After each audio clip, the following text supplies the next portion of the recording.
ಗುರುಭ್ಯೋ ನಮಃ ಹರಿ ಓಂ. ನನ್ನೆಲ್ಲ ಪ್ರೀತಿಯ ವೀಕ್ಷಕರಿಗೆ ಭಕ್ತಿಪೂರ್ವಕ ನಮಸ್ಕಾರಗಳು. ಎಲ್ಲರೂ ಕ್ಷೇಮವಾಗಿದ್ದೀರಾ ಅಂತೇಳಿ ಭಾವಿಸುತ್ತೇನೆ. ಮಾಸ ಭವಿಷ್ಯದ ವಿಶೇಷ ಸಂಚಿಕೆಗೆ ನಿಮ್ಮೆಲ್ಲರೂ ಕೂಡ ಭಕ್ತಿಪೂರ್ವಕ ಸ್ವಾಗತಗಳು. ಖಂಡಿತವಾಗಿಯೂ ಕಟಕ ರಾಶಿಯವರಿಗೆ ಈ ಮಾಸ ಲಾಭದಾಯಕ ಮಾಸ. ಗುರುವಿನ ಅನುಗ್ರಹದಿಂದ ಒಳ್ಳೆ ಯಶಸ್ಸನ್ನ, ಲಾಭವನ್ನ, ಕೀರ್ತಿಯನ್ನ ಈ ಮಾಸದಲ್ಲಿ ನೀವು ಲಭಿಸ್ಕೊಳ್ತೀರಾ. ಯೋಚನೆ ಮಾಡಿ ಕಟಕ ರಾಶಿಯವರು, ಇಂದಿನ ಮಾಸದಲ್ಲಿ ಅಂದ್ರೆ ಇಂದಿನ ತಿಂಗಳು ನಾನಾ ರೀತಿಯ ಚಾಲೆಂಜ್ಗಳನ್ನ ಫೇಸ್ ಮಾಡಿದ್ದೀರಾ. ತುಂಬ ಜನ ಕೆಲಸವನ್ನ ಕಳ್ಕೊಂಡಿರ್ತೀರಾ.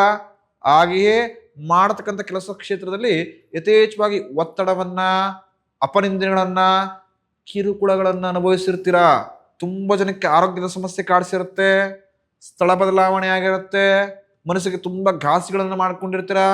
ಕೌಟುಂಬಿಕ ಭಿನ್ನಾಭಿಪ್ರಾಯಗಳು ಕೂಡ ನಿಮಗೆ ಕಾಡಿಸಿರುತ್ತೆ. ಅರ್ಥವಾಗಿರ್ಬೋದು ಕರ್ಕಾಟಕ ರಾಶಿಯವರಿಗೆ ಯಾವ ರೀತಿಯ ಸಮಸ್ಯೆಗಳು ಗುರು ಸಂಚಾರವಾಗುವ ಮುಖಾಂತರ ನಾನು ಎದುರಿಸಿದ್ದೇನೆ, ಈ ತಿಂಗಳಾದ್ರೂ ನನಗೆ ಲಾಭದಾಯಕವಾಗತ್ತಾ ಅಂತ ತುಂಬ ಜನ ಮನಸ್ಸಲ್ಲಿ ಅನ್ಕೊಂಡಿರ್ತೀರ. ಖಂಡಿತ ಈ ತಿಂಗಳು ನಿಮಗೆ ಲಾಭದಾಯಕ ಮಾಸವೇ. ಆದರೆ ಪ್ರಾರಂಭದಲ್ಲಿ ಮಾಡತಕ್ಕಂತಹ ಹೊಸ ಕೆಲಸ ಕಾರ್ಯದಲ್ಲಿ ಹಾಗೂ ವ್ಯಾಪಾರ ವ್ಯವಹಾರದ ಕ್ಷೇತ್ರದಲ್ಲಿ ಸ್ವಲ್ಪ ಮಟ್ಟಿಗೆ ಚಾಲೆಂಜಿಂಗ್ ಅನ್ಸುತ್ತೆ ನಿಮಗೆ. ಖಂಡಿತವಾಗಿಯೂ ಆ ಇರತಕ್ಕಂಥ ಸವಾಲುಗಳನ್ನ ನೀವು ಎದುರಿಸ್ತೀರಾ. ಒಳ್ಳೆ ಲಾಭವನ್ನ, ಕೀರ್ತಿಯನ್ನ ಹಾಗೂ ಜಯತ್ವ ಸದಾಕಾಲ ಈ ಮಾಸ ನಿಮ್ಮದೇ. ಖಂಡಿತವಾಗಿಯೂ ಜಯತ್ವ ಕಟ್ಟಿಟ್ಟ ಬುತ್ತಿ. ಏನು ಇಂದಿನ ತಿಂಗಳು ನೀವು ಕಳ್ಕೊಂಡಿದ್ರಿ, ಯಾವ ವಿಚಾರದಲ್ಲಿ ಇಂದಿನ ತಿಂಗಳು ನೀವು ಸೋತಿದ್ರಿ, ಆ ಇಂತೆಂತೆಲ್ಲ ವಿಚಾರಗಳಲ್ಲಿ ನೀವು ಜಯತ್ವ ಪ್ರಾಪ್ತಿ ಮಾಡ್ಕೊಳ್ತೀರಾ. ಕಳೆದುಕೊಂಡ ಕ್ಷೇತ್ರದಲ್ಲೇ ದ್ವಿಗುಣ ಲಾಭವನ್ನ ಈ ಮಾಸ ಪಡೆದುಕೊಳ್ತೀರಾ ಅಂತ. ಈ ಮಾಸ ನೀವು ಚಾಲೆಂಜನ್ನು ಫೇಸ್ ಮಾಡಿದ್ರು ಕೂಡ ಆ ಚಾಲೆಂಜಲ್ಲಿ ನೀವೇ ಗೆದ್ದು ಕೀರ್ತಿ ನಿಮ್ಮದು ಜಾಸ್ತಿ ಆಗತ್ತೆ. ನಿಮ್ಮ ಕೆಲಸದ ಕ್ಷೇತ್ರದಲ್ಲಿ ಒಳ್ಳೆ ಹೆಸರನ್ನ ಸಂಪಾದನೆ ಮಾಡ್ತೀರಾ.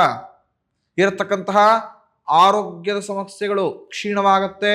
ಆರೋಗ್ಯದಲ್ಲಿ ವೃದ್ಧಿಯನ್ನು ಕೂಡ ನೀವು ಕಾಣುವಂತರಾಗ್ತೀರಾ ಅಂತ. ಅಂದ್ರೆ ಆರೋಗ್ಯ ಸ್ವಲ್ಪ ಸುಧಾರಿಸ್ಕೊಳ್ಳುತ್ತೆ ಅಂತೇಳಿ. ಯಾರು ನಿರುದ್ಯೋಗಿಗಳಿದ್ದಾರೋ ಅವರಿಗೆ ಉತ್ತಮ ಉದ್ಯೋಗದ ಅವಕಾಶವನ್ನ ಭಗವಂತ ಈ ಮಾಸದಲ್ಲಿ ಕರುಣಿಸಿಕೊಟ್ಟಿದ್ದಾನೆ. ಹೊಸದಾಗಿ ಕೆಲಸಕ್ಕೆ ಸೇರ್ಕೊಂಡಂತಹವರಿಗೆ ಉತ್ತಮ ಕಲಿಕೆ ಮಾಸವಾಗಿರುತ್ತೆ. ತುಂಬಾ ಚೆನ್ನಾಗಿ ಮಾಸ ಒಳ್ಳೆ ಜ್ಞಾನವನ್ನ ವೃದ್ಧಿ ಮಾಡ್ಕೊಳ್ತೀರಾ, ಕಲಿತೀರಾ. ಅದು ಭವಿಷ್ಯಕ್ಕೆ ನಿಮಗೆ ಲಾಭದಾಯಕವಾಗಿರತಕ್ಕಂಥದ್ದು ಅಂತ. ಕುಟುಂಬದಲ್ಲಿ ಸುಖ, ಸಂತೋಷ, ಸಮೃದ್ಧಿ ಇರತಕ್ಕಂಥದ್ದು, ಸಾಲವನ್ನ ತೀರಿಸಿಕೊಳ್ಳತಕ್ಕಂಥ ಅವಕಾಶ ಭಗವಂತ ಈ ಮಾಸ ನಿಮ್ಗೆ ಲಭಿಸಿಕೊಟ್ಟಿದ್ದಾನೆ. ಮಾಡತಕ್ಕಂತಹ ವ್ಯಾಪಾರ ವ್ಯವಹಾರ ಉದ್ಯೋಗದಲ್ಲಿ ಒಳ್ಳೆ ಲಾಭವನ್ನ, ಒಳ್ಳೆ ಹೆಸರನ್ನ ಕಟಕ ರಾಶಿಯವರು ಸಂಪಾದನೆಯನ್ನ ಮಾಡ್ತೀರ. ಅಂದರೆ ತುಂಬಾ ತಿಂಗಳುಗಳಿಂದ, ಪ್ರಮುಖವಾಗಿ ಇಂದಿನ ತಿಂಗಳಿಂದ ತುಂಬಾ ಹುಡುಕಾಡ್ತಿರ್ತೀರ, ಕೆಲಸ ಸಿಕ್ಕಿದ್ರೆ ಸಾಕು ಅಂತ. ಅಂಥವ್ರಿಗೆ ಶುಭ ಸುದ್ದಿ. ಖಂಡಿತವಾಗಿಯೂ ಉತ್ತಮ ಕೆಲಸ ಈ ಮಾಸ ನಿಮಗೆ ಲಭಿಸತಕ್ಕಂಥದ್ದು. ನೂತನವಾಗಿ ಈಗಷ್ಟೇ ಕೆಲಸಕ್ಕೆ ಜಾಯ್ನ್ ಆದವರಿಗೆ ಈ ಮಾಸ ಸಂಪೂರ್ಣ ಕಲಿಕಾ ಮಾಸವಾಗಿರುತ್ತೆ. ಅಂದ್ರೆ ಕಲಿಕೆಯ ಮಾಸವಾಗಿರುತ್ತೆ ಅಂತ. ಚೆನ್ನಾಗಿ ಕಲೀರಿ, ಆ ಜ್ಞಾನವನ್ನ ವೃದ್ಧಿ ಮಾಡ್ಕೊಳ್ಳಿ. ಭವಿಷ್ಯದಲ್ಲಿ ಉತ್ತಮ ಸಹಾಯವನ್ನ ಅದು ನಿಮಗೆ ಮಾಡಿಕೊಡತಕ್ಕಂಥದ್ದು ಅಂತ. ಅದೇ ರೀತಿ ಹಣಕಾಸಿನ ಅನುಕೂಲದಿಂದ ಇರತಕ್ಕಂತಹ ಸಾಲಬಾಧೆಗಳು ನಿವಾರಣೆ ಆಗತ್ತೆ ಅಂತ. ಯಾವುದೋ ಸಂಕಷ್ಟದ ಪರಿಸ್ಥಿತಿ ಅಥವಾ ಕಷ್ಟದ ಸಮಯ ಅಂತ ಸಾಲವನ್ನ ಮಾಡ್ಕೊಂಡಿರ್ತೀರ. ಆ ಸಾಲವನ್ನ ತೀರಿಸ್ಕೊಳ್ತಕ್ಕಂತಹ ಒಂದಷ್ಟು ಸನ್ನಿವೇಶಗಳು ಈ ಮಾಸ ನಿಮಗೆ ಲಭಿಸತಕ್ಕಂಥದ್ದು. ಸಾಲವನ್ನ ತೀರಿಸ್ಕೊಂಡು ಸಾಲ ಮುಕ್ತರಾಗಿ ಅದು ನಿಮಗೆ ನೆಮ್ಮದಿಯನ್ನ ತಂದು ಕೊಡತಕ್ಕಂಥದ್ದು ಅಂತ. ಅದೇ ರೀತಿ ಈ ಮಾಸ ಹಣಕಾಸಿನ ಅರಿವು ಜಾಸ್ತಿ ಆಗುತ್ತೆ. ಸೇವಿಂಗ್ಸ್ ಚೆನ್ನಾಗಿ ಮಾಡ್ಕೊಳ್ಳಿ ಕಟಕ ರಾಶಿಯವರು. ಈ ಮಾಸ ನೀವು ದುಂದು ವೆಚ್ಚವನ್ನು ಕೂಡ ಮಾಡ್ಕೊಳ್ತೀರಾ. ಈ ಮಾಸ ಖಂಡಿತವಾಗಿಯೂ ಲಕ್ಷ್ಮಿ ಅನುಗ್ರಹವಾಗತ್ತೆ. ಅದನ್ನ ಸೇವ್ ಮಾಡಿಟ್ಕೊಳ್ಳಿ.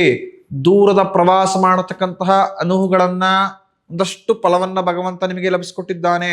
ಯಾರು ಕಟಕ ರಾಶಿಯವರು ಈ ಪ್ಲೇಸ್ಗೆ ನಾನು ಹೋಗ್ಬೇಕಾಗಿತ್ತು, ಸ್ನೇಹಿತರೊಂದಿಗೆ ಹಿತೈಷಿಗಳೊಂದಿಗೆ ಈ ಪ್ರವಾಸವನ್ನ ನಾನು ಮಾಡ್ಕೊಳ್ಬೇಕಾಗಿತ್ತು, ತುಂಬ ದಿನ ಕನಸನ್ನು ಹೊತ್ಕೊಂಡಿರ್ತಿರಲ್ಲ, ಆ ಕನಸು ಈಡೇರತಕ್ಕಂಥದ್ದು ಈ ಮಾಸದಲ್ಲೇ. ದೂರದ ಪ್ರಯಾಣವನ್ನ ಮಾಡ್ತೀರಾ. ಆ ಪ್ರಯಾಣ ಎಲ್ಲ ರೀತಿಯ ಸುಖವನ್ನ, ಸಂತೋಷವನ್ನ ನಿಮಗೆ ಕೊಡತಕ್ಕಂಥದ್ದು ಅಂತ. ಬ್ಯಾಂಕಿನ ವಿಚಾರದಲ್ಲಿ ಯಾವುದಾದ್ರೂ ಕೆಲಸ ಕಾರ್ಯಗಳು ಆಗದೆ ಸ್ಟ್ರಕ್ ಆಗಿದ್ರೆ ಎಲ್ಲ ಅಡೆತಡೆಗಳು ದೂರವಾಗುತ್ತೆ. ಬ್ಯಾಂಕಿನ ವಿಚಾರದಲ್ಲಿ ಒಳ್ಳೆ ಲಾಭದಾಯಕ ಶುಭ ಸುದ್ದಿ, ಲಾಭವನ್ನ ಈ ಮಾಸ ನೀವು ಅಪೇಕ್ಷೆ ಮಾಡಬಹುದು ಅಂತ. ಅದೇ ರೀತಿ ಸಂಬಂಧ ವೃದ್ಧಿ ಆಗತಕ್ಕಂಥದ್ದು, ಕುಟುಂಬದಲ್ಲಿ ಬಾಂಧವ್ಯ ವೃದ್ಧಿ ಆಗತ್ತೆ. ಅದೇ ರೀತಿ ನಿಮಗೆ ಇರತಕ್ಕಂತಹ ದಾಂಪತ್ಯದ ಒಂದಷ್ಟು ಸಮಸ್ಯೆಗಳು ದೂರವಾಗತಕ್ಕಂಥದ್ದು. ವಿದ್ಯಾರ್ಥಿಗಳಿಗೆ ಈ ಮಾಸ ಶುಭದ ಮಾಸವಾಗಿರುತ್ತೆ ಅಂತ ಅರ್ಥ. ಅದೇ ರೀತಿ ಕಟಕ ರಾಶಿಯವರಿಗೆ ಕುಟುಂಬದಲ್ಲಿ ಶಾಂತಿ ನೆಮ್ಮದಿ ಇದ್ರೆ ನಿಮ್ಮ ಸುತ್ತ ಇರತಕ್ಕಂತಹ ಬಂಧುಗಳಿಂದಲೇ ಈ ಮಾಸ ಸಮಸ್ಯೆಯನ್ನ ಎದುರಿಸತಕ್ಕಂಥದ್ದಾಗ್ಬಿಡುತ್ತೆ ಅಂತ. ಅಂದ್ರೆ ಕುಟುಂಬದಲ್ಲಿ ನೆಮ್ಮದಿಯನ್ನ ಕಾಣ್ತೀರ, ಆದರೆ ಬಂಧುಗಳಿರ್ತಾರಲ್ಲ ಅವರು ನಾನಾ ರೀತಿಯ ತೊಂದರೆಗಳನ್ನ, ನಾನಾ ರೀತಿಯ ಮನಸ್ಸು ಘಾಸಿ ಆಗತಕ್ಕಂತಹ ಒಂದಷ್ಟು ಅವರ ಅಭಿಪ್ರಾಯವನ್ನ ಚುಚ್ಚು ಮಾತುಗಳಿಂದ ಹೇಳ್ತಾರೆ, ಮನಸ್ಸನ್ನ ಕದಳತಕ್ಕಂತಹ ಸನ್ನಿವೇಶಗಳನ್ನ ಸೃಷ್ಟಿ ಮಾಡ್ತಾರೆ. ಅದನ್ನ ಜಾಗ್ರತೆಯಿಂದ ಸ್ವಲ್ಪ ನಿಭಾಯಿಸ್ಕೊಳ್ಳಿ. ಶತ್ರುವಿನ ಬಾಧೆ ಈ ಮಾಸ ನಿಮಗೆ ಜಾಸ್ತಿಯೇ ಬಾಧಿಸುತ್ತೆ. ಜಾಸ್ತಿ ಈ ಮಾಸ ನಿಮಗೆ ಶತ್ರುಗಳು ಬಾಧಿಸ್ತಾರೆ, ನಿಮ್ಮ ವಿರುದ್ಧ ಅಪಪ್ರಚಾರವನ್ನ ಮಾಡ್ತಾರೆ. ನೀವು ಸರಿ ಇಲ್ಲ ಅಂಥೇಳಿ ನಿಮ್ಮ ವಿರುದ್ಧ ಸುಳ್ಳುಗಳನ್ನ ಸ್ವಲ್ಪ ಜಾಸ್ತಿಯೇ ಹಬ್ಬಿಸ್ತಾ ಹೋಗ್ತಾರೆ.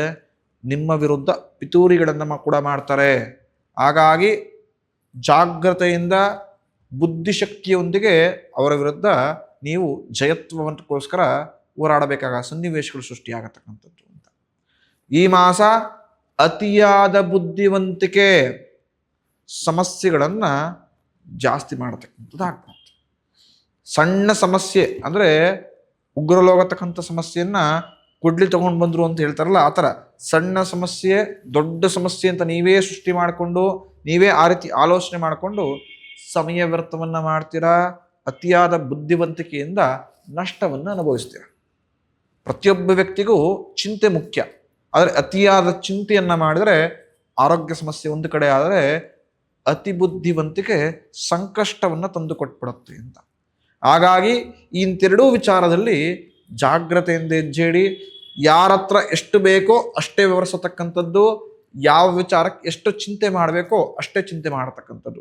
ಅತಿಯಾದ ಮಾತು, ಅತಿಯಾದ ಚಿಂತೆ ಈ ಮಾಸ ನಿಮಗೆ ಸಂಕಷ್ಟವನ್ನ, ಕಷ್ಟವನ್ನ ತಂದು ಕೊಡತಕ್ಕಂಥದ್ದು ಅಂತ. ಅದೇ ರೀತಿ ಈ ಮಾಸ ಗುರಿ ಮುಟ್ಟುವಷ್ಟರಲ್ಲಿ ನಾನಾ ರೀತಿಯ ವಿಘ್ನಗಳು, ತೊಂದರೆಗಳು ನಿಮಗೆ ಬಾಧಿಸತಕ್ಕಂಥದ್ದು. ಸುಲಭವಾಗಿ ಗುರಿ ಮುಟ್ಟತಕ್ಕಂಥದ್ದು ಈ ಮಾಸ ಕಷ್ಟಕರ. ಎಷ್ಟೇ ಪ್ರಯತ್ನವನ್ನು ಪಟ್ಟರು, ಎಷ್ಟೇ ವಿಚಾರದಲ್ಲಿ ಹಿಡಿತದಿದ್ರು ಕೂಡ ಸಂಕಷ್ಟಗಳು ಬಂದ್ಬಿಡುತ್ತೆ. ನಾನಾ ರೀತಿಯ ಅಡೆತಡೆಗಳು ನಿಮ್ಮನ್ನ ಬಾಧಿಸತಕ್ಕಂಥದ್ದಾಗ್ಬಿಡುತ್ತೆ. ಹಾಗಾಗಿ ಎಂಥದೇ ಸಮಸ್ಯೆ ಬಂದರೂ, ಎಂಥದೇ ತೊಂದರೆಗಳಾದರೂ ನಾನು ಎದುರಿಸ್ತೇನೆ ಅಂತೇಳಿ ಮುನ್ನುಗ್ಗಿ ಖಂಡಿತ ಗುರಿಯನ್ನ ಮುಟ್ತೀರಾ. ಕುಟುಂಬದವರೊಂದಿಗೆ ಹಣಕಾಸಿನ ವ್ಯವಹಾರವನ್ನ ಮಾಡ್ತಿದ್ರೆ, ಹಣಕಾಸಿನ ವಿಚಾರದಲ್ಲಿ ಯಾವುದಾದ್ರೂ ವ್ಯವಹಾರಗಳು ಶುರು ಮಾಡಬೇಕು ಅಂತಿದ್ರೆ ಜಾಗ್ರತೆಯಿಂದ ಮಾಡಿ. ಇಲ್ಲದಿದ್ದರೆ ಸಂಬಂಧ ಹಾಳಾಗ್ಬಿಡುತ್ತೆ, ನಿಷ್ಠೂರಗಳು ಜಾಸ್ತಿ ಆಗುತ್ತೆ. ಹಣಕಾಸಿನ ವಿಚಾರದಿಂದ ಏನಂದ್ರೆ ಕುಟುಂಬದಲ್ಲೇ ಭಿನ್ನಾಭಿಪ್ರಾಯ ಸೃಷ್ಟಿಯಾಗಿ ಸಂಬಂಧಗಳೇ ಬೇರೆ ಬೇರೆ ಆಗಿ ಒಬ್ಬರು ಮುಖ ಕೊಟ್ಟು ಇನ್ನೊಬ್ರು ಮಾತಾಡಿಸತಕ್ಕಂಥ ಸನ್ನಿವೇಶಗಳು ಇಲ್ಲದ ರೀತಿ ಆಗ್ಬಿಡತ್ತೆ. ಹಾಗಾಗಿ ಕುಟುಂಬದೊಂದಿಗೆ ಹಣಕಾಸಿನ ವ್ಯವಹಾರವನ್ನು ಮಾಡಬೇಕು ಅಂತಿದ್ರೆ, ಹಣಕಾಸಿನ ವ್ಯಾಪಾರಗಳನ್ನು ಆಲ್ರೆಡಿ ಮಾಡ್ತಾ ಇದ್ರೆ ಜಾಳ್ಮೆಯಿಂದ ಮಾತುಕತೆಯನ್ನ ಮಾಡಿ ಪರಿಹರಿಸ್ಕೊಳ್ಳಿ. ಇಲ್ಲದಿದ್ದರೆ ಸಮಸ್ಯೆ ಸ್ವಲ್ಪ ಮಟ್ಟಿಗಾದರೂ ಜಾಸ್ತಿ ಉಲ್ಬಣವಾಗತ್ತೆ. ಆ ಸಮಸ್ಯೆ ದಷ್ಟು ವರ್ಷ ಕ್ಯಾರಿ ಫಾರ್ವರ್ಡ್ ಆಗಿ ನೀವು ಏನೇ ಆ ವ್ಯಕ್ತಿಯ ಮುಖ ನೋಡಿದ್ರೆ ಮಾತಾಡ್ಸಕ್ಕೆ ನನಗೆ ಇಷ್ಟ ಆಗ್ತಾ ಇಲ್ಲ ಅಂತ ಸನ್ನಿವೇಶಗಳು ಸೃಷ್ಟಿ ಆಗ್ಬಿಡುತ್ತೆ. ಈ ಮಾಸ ಕಟಕ ರಾಶಿಯವರು ದುರ್ಗಾ ಪರಮೇಶ್ವರಿಯನ್ನ ಆರಾಧನೆ ಮಾಡತಕ್ಕಂಥದ್ದು. ಆ ದುರ್ಗೆಯಿಂದ ಬರತಕ್ಕಂಥ ಎಲ್ಲ ವಿನಾಶಗಳು ದೂರವಾಗತ್ತೆ ಅಂತ. ಯಾರು ಮಂಗಳವಾರ, ಶುಕ್ರವಾರ ದುರ್ಗೆ ದೇವಸ್ಥಾನಕ್ಕೆ ಹೋಗಿ ಶಕ್ತಿನುಸಾರವಾಗಿ ಸೇವೆಯನ್ನ ಮಾಡ್ತಾರೋ, ಪ್ರತಿನಿತ್ಯ ಯಾವುದೇ ಕೆಲಸವನ್ನ ಪ್ರಾರಂಭಿಸೋಕ್ಕಿಂತ ಮುಂಚೆ ಕಟಕ ರಾಶಿಯವರು ದುರ್ಗೆಯನ್ನ ಮನಸ್ಸಿನಲ್ಲಿ ನಮಿಸ್ಕೊಂಡು ತದನಂತರ ಕೆಲಸವನ್ನು ಪ್ರಾರಂಭಿಸ್ತಾರೋ, ಖಂಡಿತವಾಗಿಯೂ ಅವರಿಗೆ ಆ ದುರ್ಗಾ ಪರಮೇಶ್ವರಿಯ, ಚಾಮುಂಡೇಶ್ವರ ಅನುಗ್ರಹದಿಂದ ಯಾವುದೇ ರೀತಿಯ ಸಮಸ್ಯೆಗಳು ಬರೋದಿಲ್ಲ. ಬರತಕ್ಕಂಥ ಎಲ್ಲ ಸಮಸ್ಯೆಗಳು ಆ ಭಗವತಿ ಅನುಗ್ರಹದಿಂದ ದೂರವಾಗತಕ್ಕಂಥದ್ದು ಅಂತ ಹೇಳಿ. ಈ ಸಂಚಿಕೆ ನಿಮಗೆ ಇಷ್ಟವಾಗಿದ್ದರೆ ಭವಿಷ್ಯ ದರ್ಶನ ಯೂಟ್ಯೂಬ್ ಚಾನಲ್ನ ನಿಮ್ಮೆಲ್ಲ ಆತ್ಮೀಯರೊಂದಿಗೆ ಶೇರ್ ಮಾಡಿ, ನಮ್ಮನ್ನು ಸಬ್ಸ್ಕ್ರೈಬ್ ಮಾಡೋ ಮುಖಾಂತರ ನಮ್ಮನ್ನು ಪ್ರೋತ್ಸಾಹಿಸಿ ಅಂತ ಕೇಳ್ಕೊಳ್ತೇನೆ. ಮುಂದಿನ ಸಂಚಿಕೆಯಲ್ಲಿ ಸಿಗೋಣ. ಎಲ್ಲರಿಗೂ ಶುಭಮಸ್ತು.